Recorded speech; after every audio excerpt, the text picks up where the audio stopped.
এয়ারপোর্টে থাকা গ্রাউন্ড কর্মীরা সমস্ত ইকুইপমেন্ট নিয়ে ফ্লাইটটিকে ধ্বংস হওয়া থেকে রক্ষা করার জন্য তৈরি হয়ে যায়। ফায়ার ট্রাক থেকে শুরু করে অ্যাম্বুলেন্স ইত্যাদির মতো প্রয়োজনীয় জিনিস একদম রেডি করা ছিল।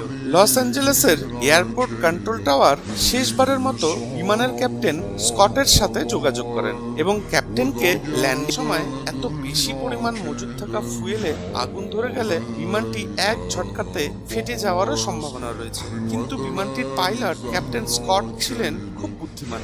বিমানের পাইলট বিমানটিকে ল্যান্ডিং করানোর আগে বিমানে মজুদ থাকা ভারী পরিমাণের ফুয়েলগুলোকে শেষ করার সিদ্ধান্ত নেন। এই জন্য ক্যাপ্টেন স্কট বিমানটিকে 3 ঘন্টা ধরে সমুদ্রের উপরে উড়িয়ে যেতে থাকেন। সমুদ্রের উপর দিয়ে উঠতে উঠতে একটা সময়ে বিমানের ফুয়েলের পরিমাণ এমন একটি অবস্থাতে পৌঁছায় যখন বিমানটি মাত্র 30 মিনিটই উঠতে পারার সক্ষমতা ছিল। এই শেষ 30 minute flight JetBlue Los Angeles control টাওয়ারের রেডার সিগন্যালে লস অ্যাঞ্জেলেস এয়ারপোর্ট রানওয়ে পর্যন্ত পৌঁছে গিয়েছিল।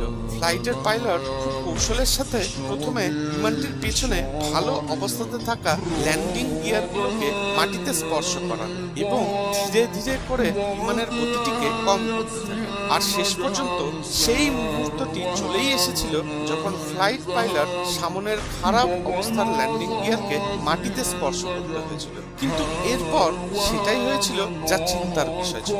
মাটিতে স্পর্শ মাত্রই রানওয়ে এবং ল্যান্ডিং গিয়ারের ঘর্ষণে ল্যান্ডিং গিয়ারে আগুন ধরে যায়। আগুনের তাপ শক্তিটি এতটাই বেশি ছিল যে সেই আগুনের তাপ বিমানের ভেতরে থাকা যাত্রীরা ভালোভাবেই অনুভব করতে পারছিলেন। কিন্তু কিছুক্ষণ পরেই চারিদিক একদম চুপচাপ শান্ত হয়ে গিয়েছিল এবং শেষমেশ বিমানটি একদম ঠিকঠাক ভাবে রানওয়েতে দাঁড়িয়ে যেতে সক্ষম হয়। এই মুহূর্তটি এমন